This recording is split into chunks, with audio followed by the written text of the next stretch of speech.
welcome to everyone. My name is Amy Krappel, and I'm the director of the Center for European Studies at the University of Florida. The UF Center for European Studies is a Department of Education Title VI National Resource Center, and we also are a Jean Monnet Center of Excellence. A few housekeeping notes before we begin. Today's discussion will be recorded and available on the UFCES website, and we will have a Q&A session following the presentation.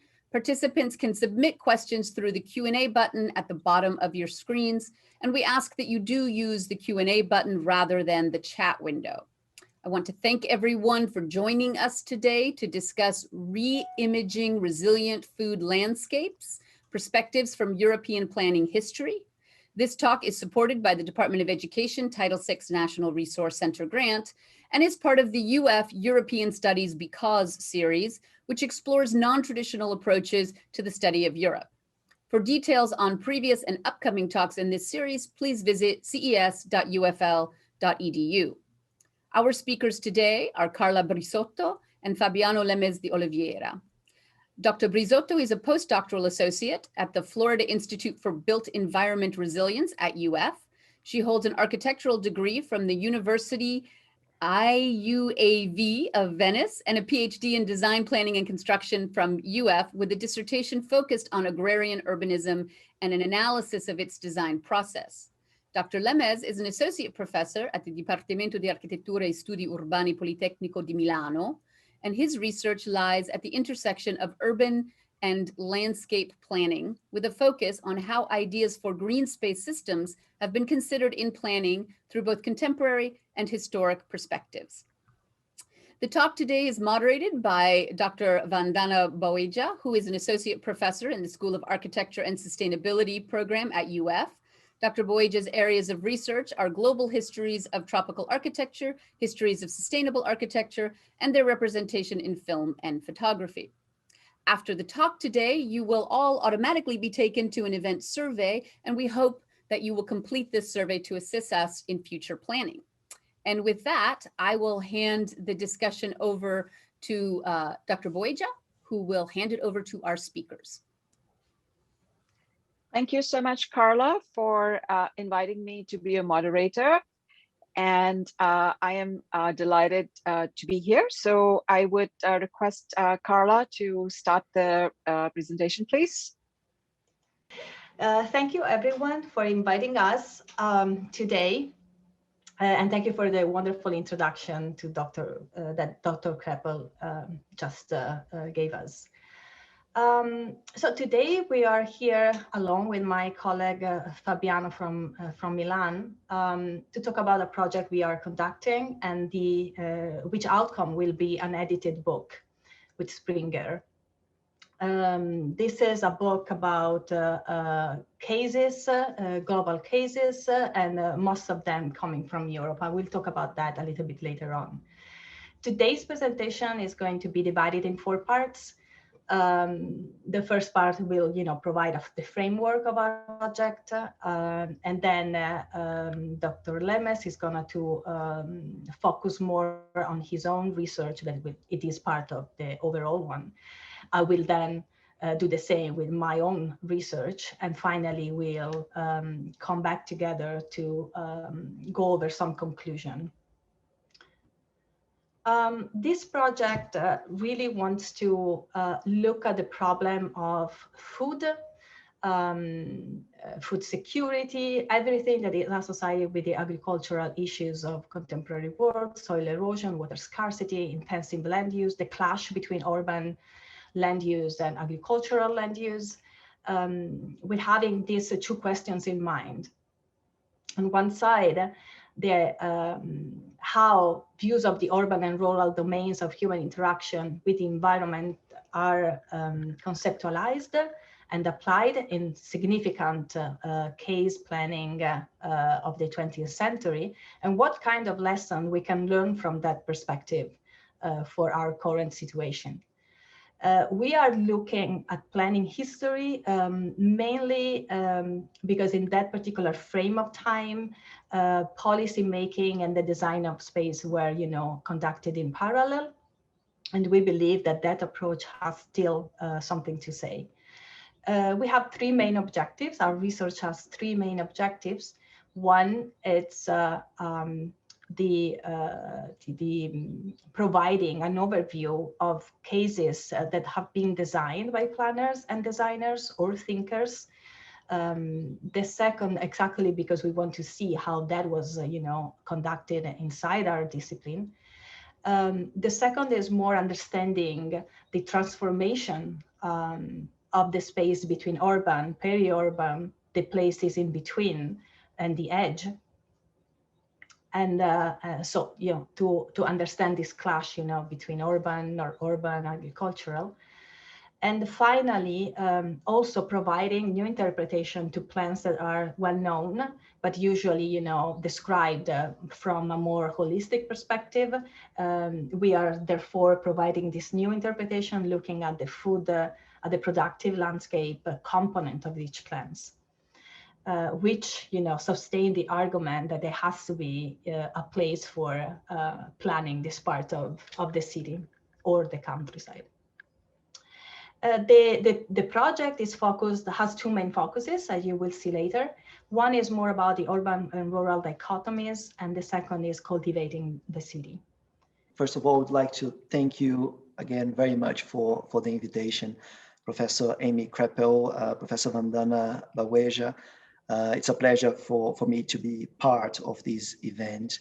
As my colleague Brisotto was introducing, we departed from the discipline of planning history to investigate those two main foci of interest in regards to urbanization and relationship to the countryside, and also how the question of urban productive landscapes came into planning discourse at that time as well. And we are talking about a time frame that covers the 19th century and essentially the first 70 years of the 20th century, depending on the chapter. And we know that the question of the urban-rural dichotomy, or shall we say the contrast between the city and the countryside, is posed as a consequence of industrialization. We see how various different reactions to the question of how cities were growing and the impact on the countryside were being posed at the time. What should planning do? Can cities be allowed to grow indeterminately, or should they be contained? How should rural areas be protected? What can the role of the countryside in an industrial society actually be? And how can we reconnect urban dwellers and the countryside? And in some cases, we have the word nature appearing strongly in the discourses as well. With the growth of industrial towns, we see this fundamental shift to urban living and the consequential implications of questionings of what happens with the stewardship of the countryside and this very physical and psychological displacement that people had from the land. If you go to the next slide. We also are looking at contemporary issues relating to rural and urban planning or regional planning in a broader perspective that relate to the question of territorial urbanization, as well as the question of food planning.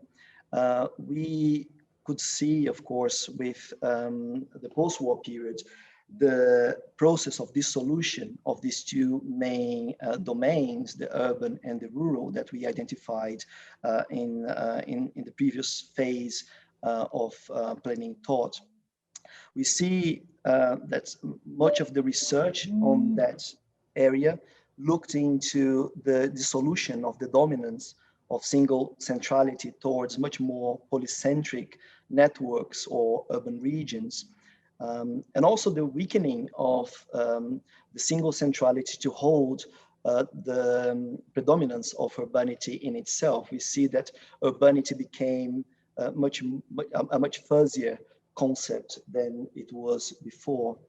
Sieverts is a very important author that covered how the disaggregation of urban through process of suburbanization and building of infrastructure in the peri-urban areas led to a range of new conceptualizations of spaces that were not urban, not rural, spaces that were considered to be in between. So we have a proliferation of different various potential new types or new conditions that go across from the very urban to what we could say the very rural.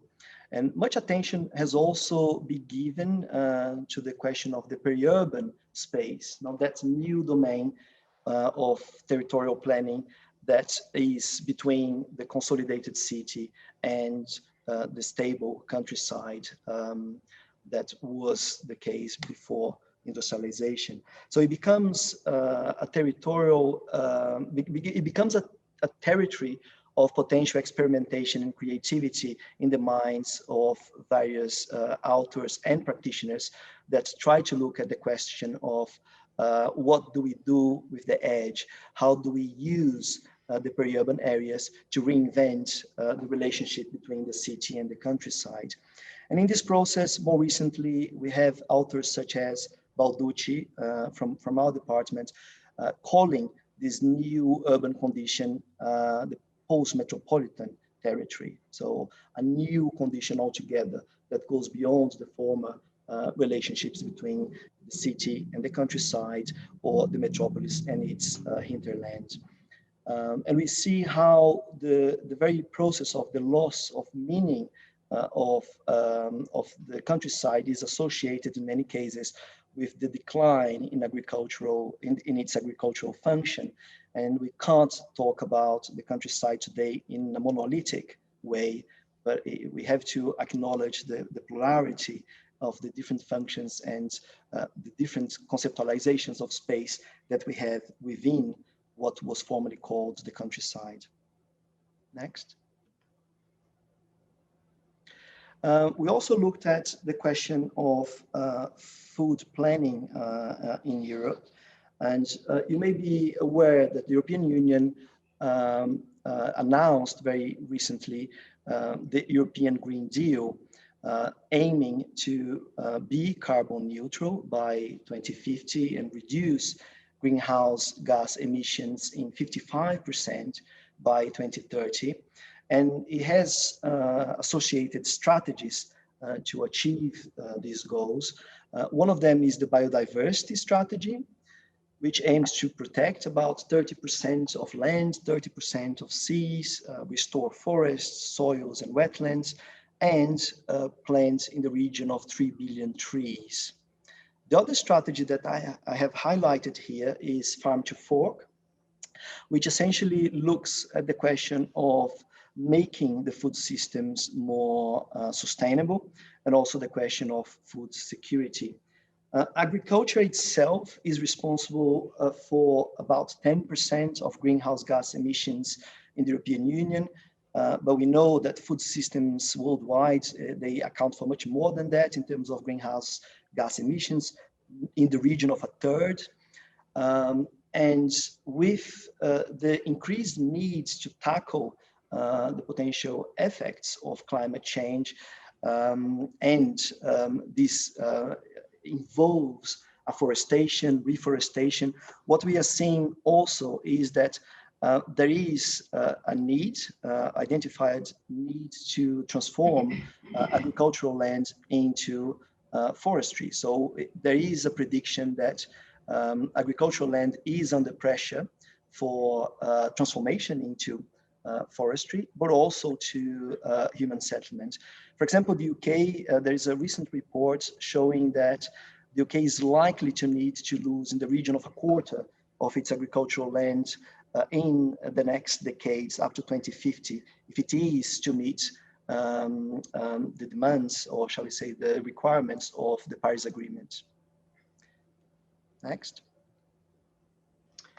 Okay. So going back to the project of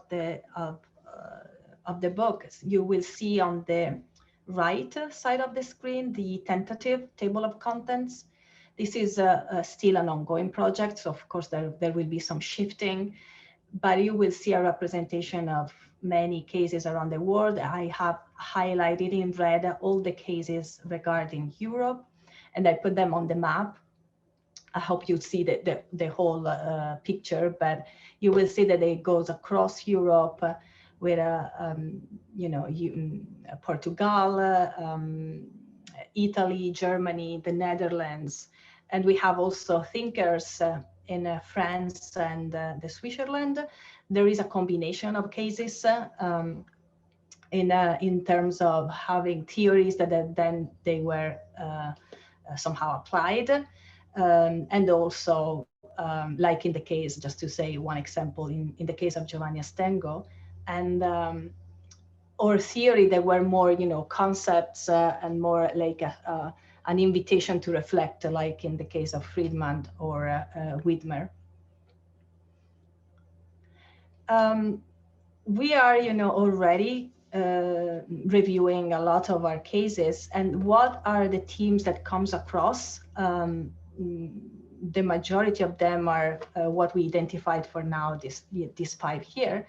The first one is really the idea of how the human activity intercross the urban, the natural and the agricultural domains, and how they relate each other, and how plan helps to create these connections. A reconnection in terms of reconnection of people to the land, but also reconnection of those domains that I mentioned earlier. The theme of transcalarity, so having multiple scalar approaches to land design and land planning in order to achieve an outcome.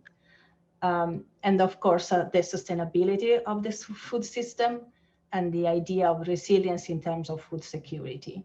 All of these are themes that goes across those cases, and it's interesting that they were already discussed in the 19th century. We will now present in a little detail to the extent we are able in the time we have available, a couple of the chapters that we have in the book. So my chapter and Carla's chapter, my work concentrated on plans by British planner Patrick Abercrombie for the post-war London. So I looked at 2 plans, the County of London Plan, 1943, and the Greater London Plan, 1944. So to some extent, they were emblematic plans of an aspiration of a different society that would happen after the war. And the plans were seen as the possibilities to a great extent, really, to envision an ideal city and an ideal society that would live in this new urban environment. One of the main questions that Abercrombie was trying to face was the very point about the relationship between the urban and the rural, or the city and the countryside. Already in the 1910s, Abercrombie was very concerned with the indiscriminate growth of cities and its implication to the countryside. He wrote an article in 1912 called The Many Tentacled City, referring directly to this work by French poet Émile Verhaeren that talked about how industrialization and urbanization were profoundly transforming rural life and the countryside as a whole. Abercrombie also wrote about this question in the preface of the book we see on the right-hand side, England and the Octopus, that came a few years afterwards. Abercrombie was also very engaged in campaigning for the protection of the countryside throughout the interwar period, and we can see in his plans for London a very strong position with regards to that. Now, he looked at both what he called both polarities of these two domains, the town and the crown and the country, as complementary poles of influence. So the town evidently corresponding to the urban domain, the countryside to the rural, but assuming a degree of hybridization that would happen in either of these domains. So while their identities should be marked and they should be distinct, the country remaining mostly rural, the town mostly urban, he talked about this idea of tinctures of one into the other. And for him, to a great extent, the tinctures of the countryside within the city, they would be organized as part of a park system, and there would also be the presence or some presence of a building outside. And in that sense, he very much looked back at some other previous planners' work. For example, the case of Raymond Irwin, who in the end of the 1920s and beginning of the 1930s did some work for the regional plan of London. And he was talking about the idea of having a green background, which is mostly to be protected, but that would be housing cities and urban and rural settlements, but it wouldn't be considered as land waiting for development. They were to be mostly protected land. Also, of course, to a great extent influenced by the garden city idea and the work that has developed subsequently to that. Next. So in terms of the application of this conceptualization to the case of London, there are two main arguments I want to highlight briefly here. The first being that urban growth ought to be controlled in his view, and the Greenbelt was applied as a strategy to do so. So it would limit urban expansion as well as protect the countryside. But also the Greenbelt was to a great extent a mediator between the city and the region, so between these two scales. It was mostly to be a recreational area, a rural recreational area. So the last, a transitional zone between the inner urban green spaces and the outer countryside. So it is captured in a way between these needs to provide urban rural recreational space, but also to delimit the city growth and to mark the beginning of the countryside, which as a whole should be more protected. The second point being that there should be direct links between the city and the countryside. And here Abercrombie makes use of a planning model that originated in the 1910s with the work of the German engineer Rudolf Eberstadt, which was the green wedge model. Here you see a couple of diagrams of the idea. The first one, Eberstadt is talking about how the green wedge, if on the one hand can restrict or can help restrict urban growth, on the other, it keeps most of the green spaces away from the inner areas of the city, away from actually people live. And in fact, according to him, the way in which the modern cities were growing, it was done by radial growth along radial arteries that would connect the expansion areas and the city core. And we were missing an opportunity not to use the open spaces that were left between those lines of development and converting them as part of a park system. And Abercrombie affiliated himself very early on to this idea. And in his case, he didn't see any contradiction between the two notions of the green belt and the green wedges. And he tried to apply both to the case of London. So the green wedges themselves, they would be these direct links between the city and the countryside.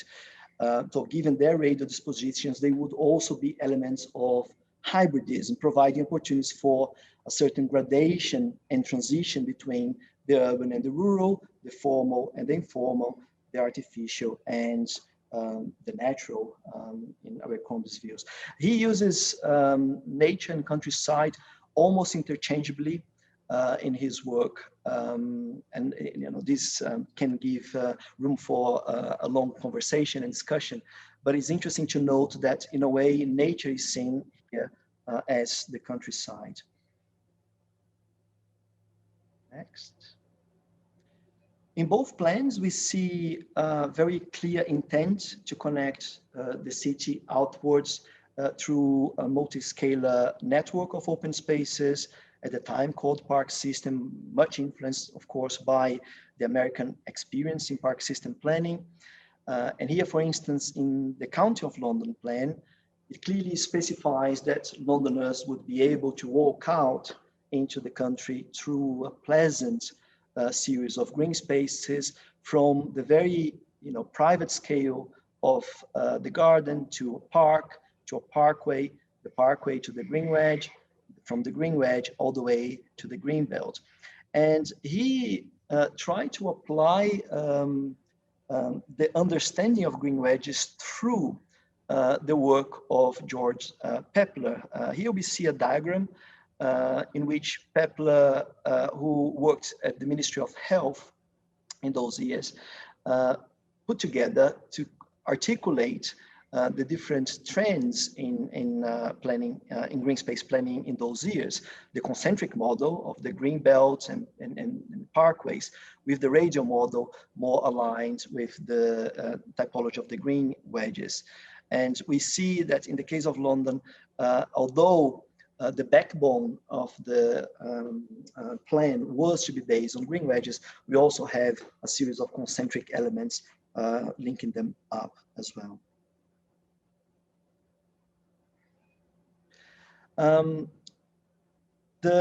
As the political atmosphere in Europe worsened in the late 1930s, there were a series of plans and strategies of the British government to control the distribution of food and to ensure food supplies.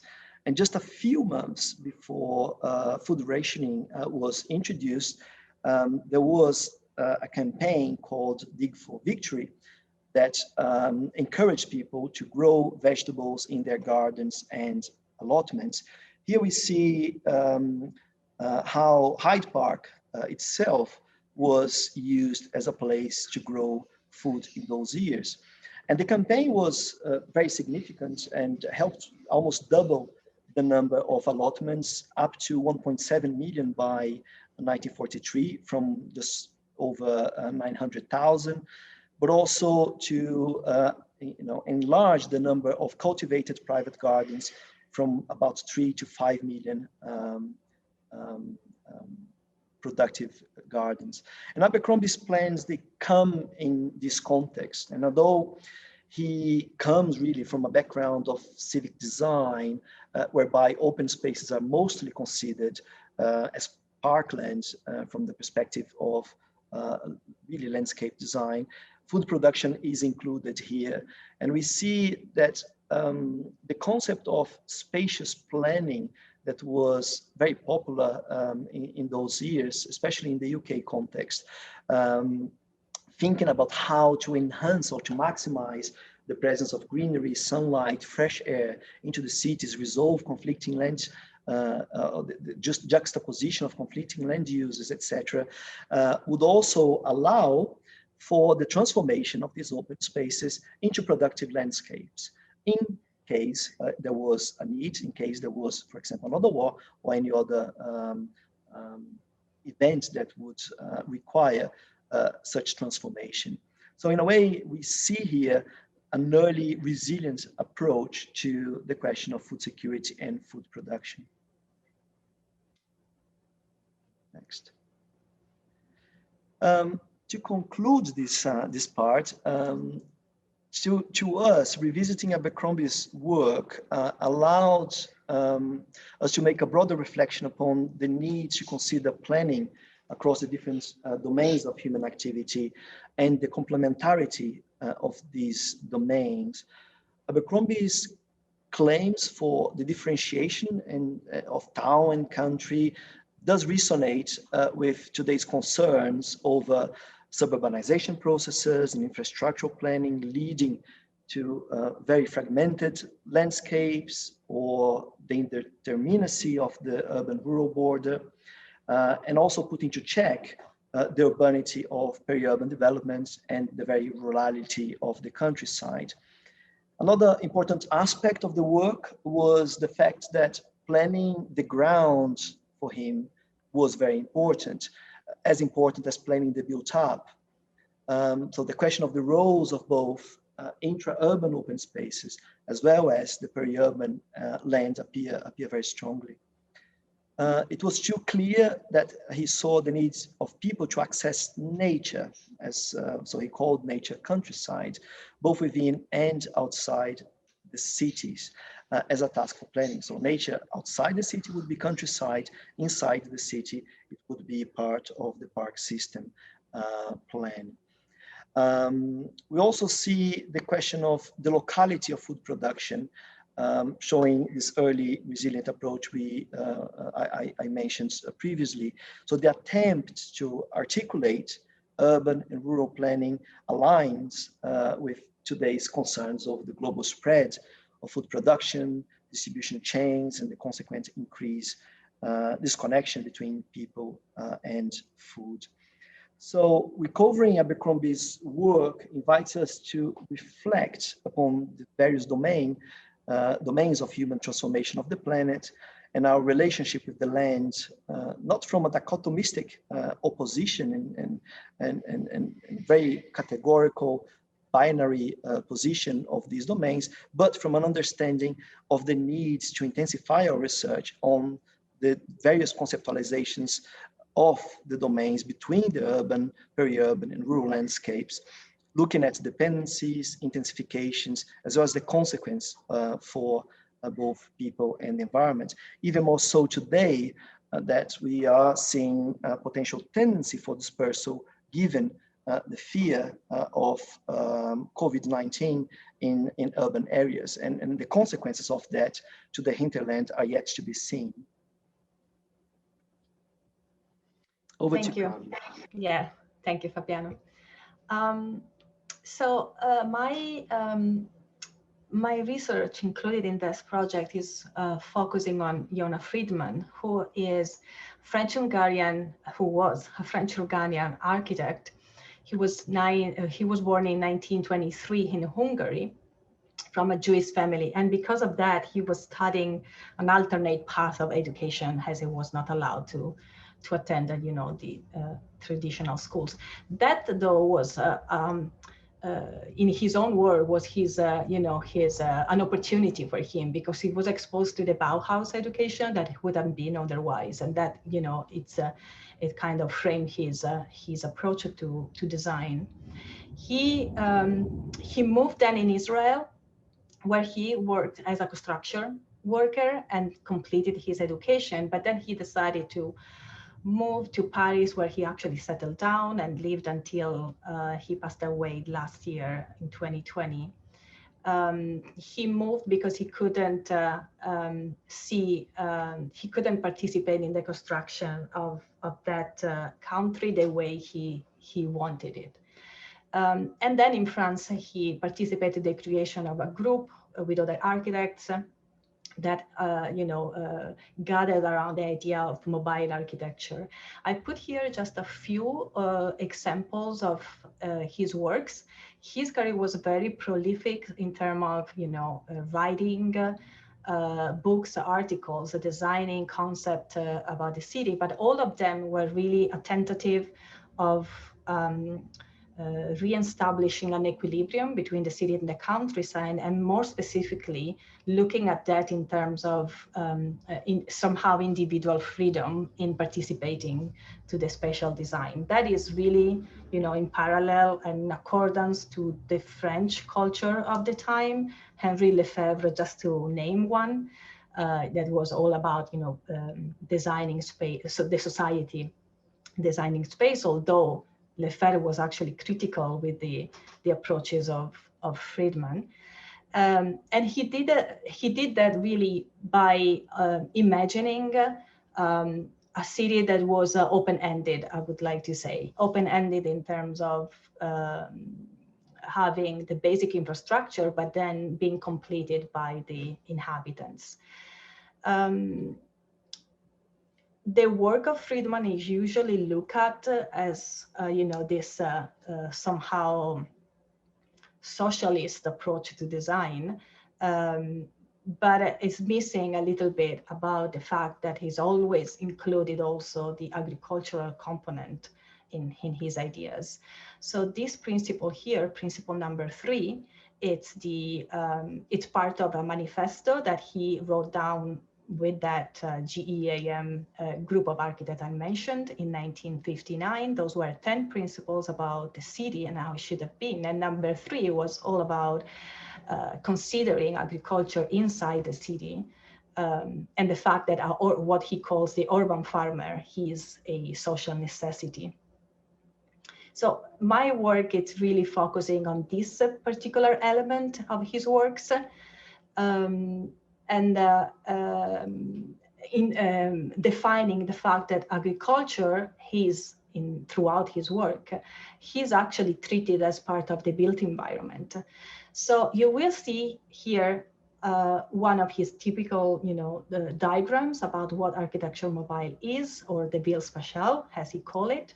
And I just want to say that you have this infrastructure that goes over the landscape, and everything is embedded in. So agriculture, buildings, transportation is all embedded in the same structure. The idea to do that is through utopia, and he's actually he called himself, his own work, utopic. Utopia, it's basically an imagined perfect society, but a way to make it realizable, and that is, again, his own word, making utopia realizable. The way to do that is moving from paternalistic to non-paternalistic. Paternalistic is more about, in his description, this idea of a system that is over-regulated and imposed. And I put that picture there, that painting, because he mentioned Native Americans as victim of this imposition. And in that case, it was the agricultural way of life. And non-paternalistic is, again, this idea of infrastructure that is a system where the infrastructure is given, as this slide on food resilience security focused, so that everyone can actually provide for himself, especially during emergencies. And that particular approach on emergency comes out, I believe, from his early life. And focusing a lot on, I don't know if you see my cursor, but on this, this is a formula that he created about the wellness of a country that was mainly focusing on human intelligence. So if you enhance the human intelligence, you will have the possibility to improve the wellness of a country. So what is new in terms of looking at Friedman is this is a system that works if it relies on the infrastructure and individual resilience all together. Maybe I can skip this one, but this is more about the fact that his ideas were not only at the local level. He saw the system and the food system as a regional system, as that continent-city diagram represent. His idea was that, all the European cities were connected through fast transportation, so there were no need to expand or to move. And in this way, you were also guaranteeing farmland in between. Not only that, providing proximity between production of food and the cities that he was serving. So my takeaway, my final conclusion, and the lesson that I learned from Yona Friedman for contemporary issues is that the possibility, and especially related to resilient thinking, is that we need to design a food system that serve the most, but also create opportunities for those that do not fit in that system. And at the same time, and that will guarantee also, sorry, the possibility to overcome possible failing of the system we design, we are self-designed. As you know, as a part of the resilience thinking is that you cannot foresee perfectly the future, but you have to be able to adapt quickly. So conclusion, at this point, I guess we'll go over them very quickly. I think we went over the actually why explaining the 2 chapters. So I maybe don't even going over it and just pass the word to Dr. Baweja. Thank you so much for this wonderful presentation. And I'm going to go ahead and start with the questions that have been posed. So the first question is that a few years ago, there were projects that developed in suburban front yards to grow vegetables in edible gardens. And do you know about similar historical trends or similar projects in Europe? In terms of contemporary project, there is actually plenty now in Europe, but most of them are usually focused on community, spaces created for that. I had not name on top of my head right now, but most of them are actually in Paris that I know of. And also there are examples in Venice, in Milan, but as I said, they are usually, they have usually a public social space driver to push them. So yeah, I'll just want to see if Fabiano has something to say as well. No, just to complement, we have to remember that the typological context of architecture is very different in here. Now we tend to have more compact seats, despite what I told you before about the proliferation of urbanization in the countryside. So it's more common to see allotments, which are communal, and they tend to be very valuable for the communities in terms of the social bonds that can be created, besides the whole question of the production of food, etc.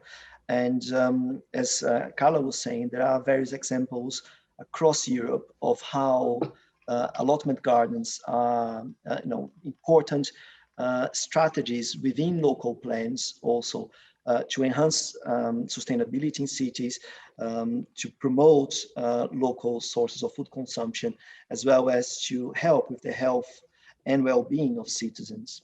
Okay, thank you. And the second question is about the European New Deal.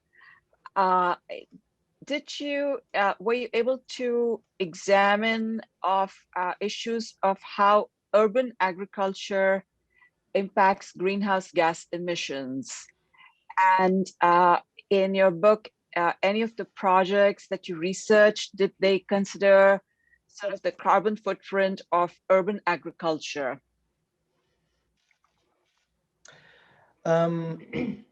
We looked at the indicators for agriculture as a whole, and as I was saying, it's in the region of 10% in Europe, and it's much more worldwide.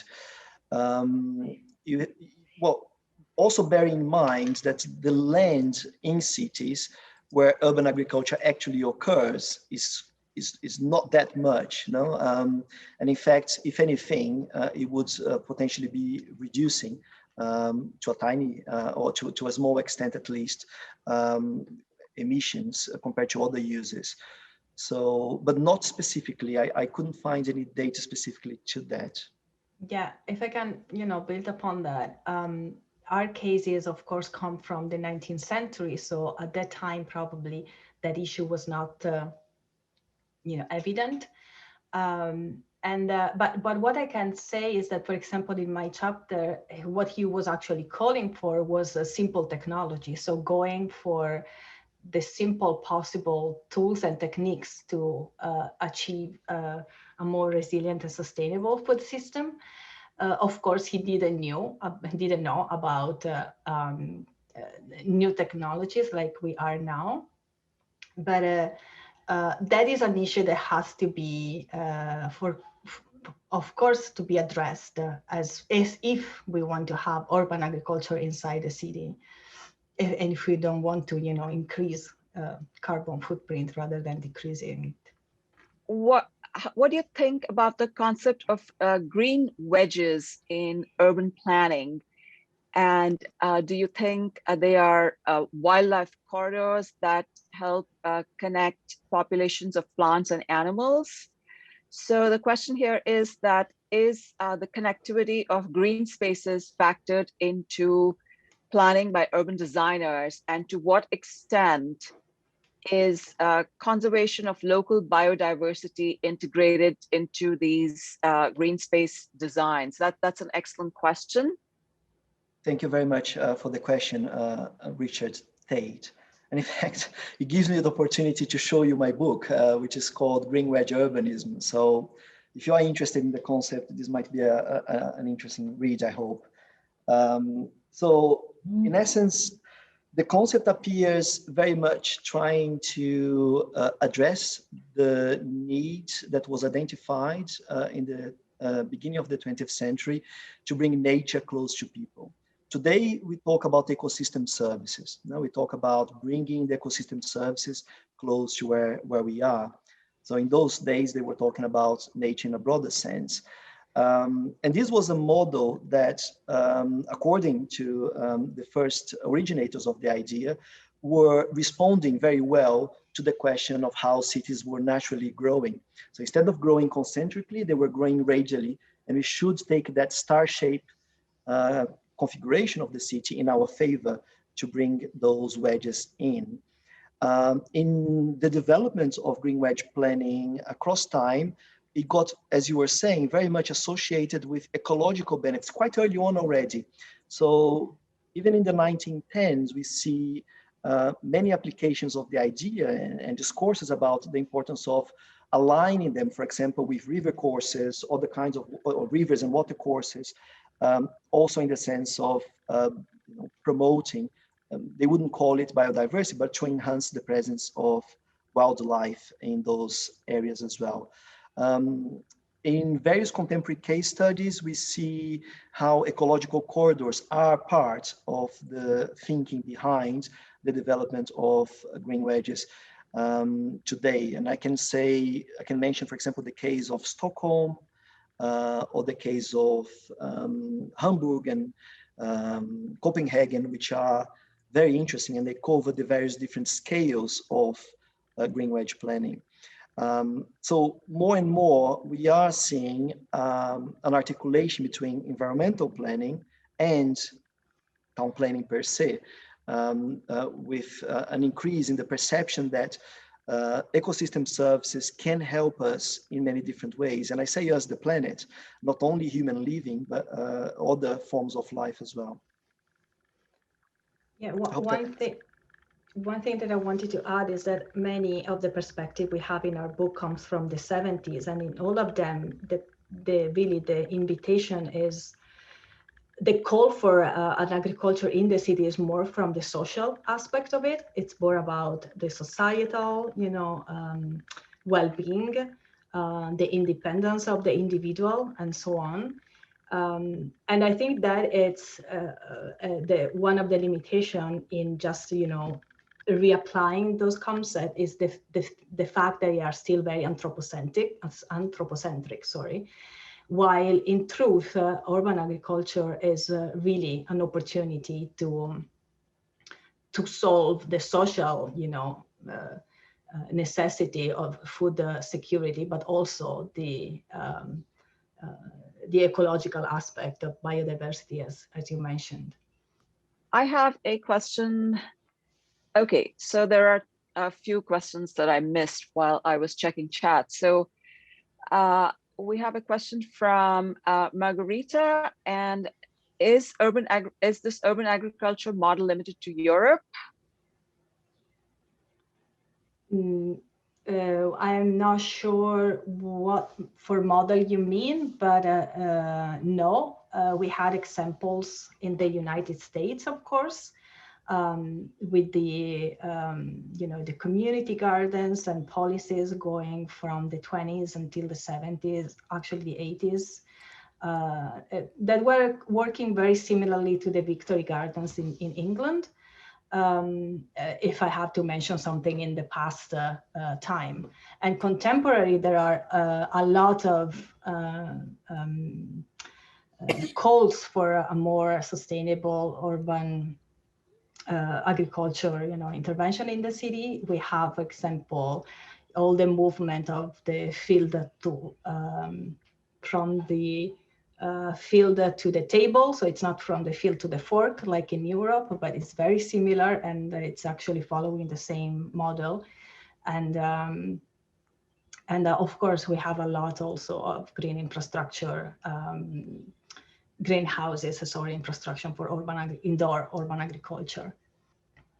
Okay, and we have another question from Pilar. So some European rural areas have experienced decline of crop and livestock multifunctionality due to a loss of traditional soil management practices. So in your research, what was your assessment in terms of lessons learned for incorporating crop and livestock multifunctionality in urban planning? Now, with the European Green Deal and potential revision of what's called the Common Agricultural Policy in the European Union, there is a will to more and more intensify the diversity of the productive landscapes around the continent. So one of the targets that they have is to increase or to bring at least 10% of agricultural area under high diversity landscape features. So as I mentioned earlier, we are likely to see more and more closer ties between forestry and food production around our cities. In the case of, in the case studies that we looked, this wasn't a question that was posed in those years from the planning side of things. No, of course we are facing this not from agronomy, but we are facing it from the question of town planning and how town planning in those years were thinking about regional planning. And in that sense, from what we could see, this wasn't a question that appeared strongly in the historical case studies, at least. One thing is that to answer this question, some of our cases were not addressing in terms of agronomy for sure, because it wasn't the intention of the book. But in certain cases, they were approaching that somehow sideways from the perspective of cultures. And there were chapters, talking about the possibility to grow according to your culture and according to the climate and the geography you are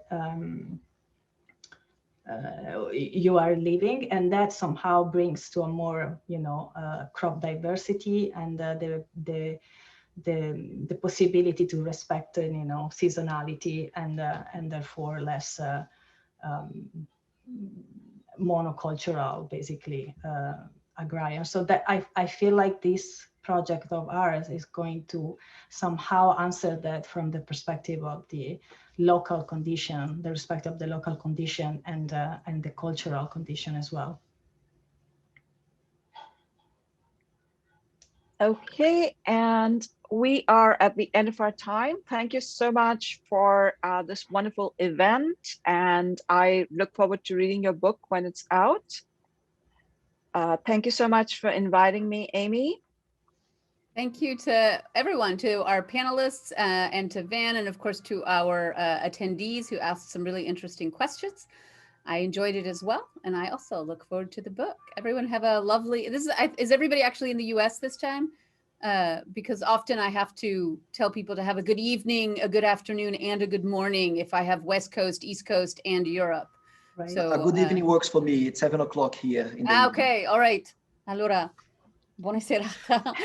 Good evening to you. Thank you very much. Good Thank you very afternoon to much. everyone else, and enjoy, in Florida at least, what is a lovely sunny day.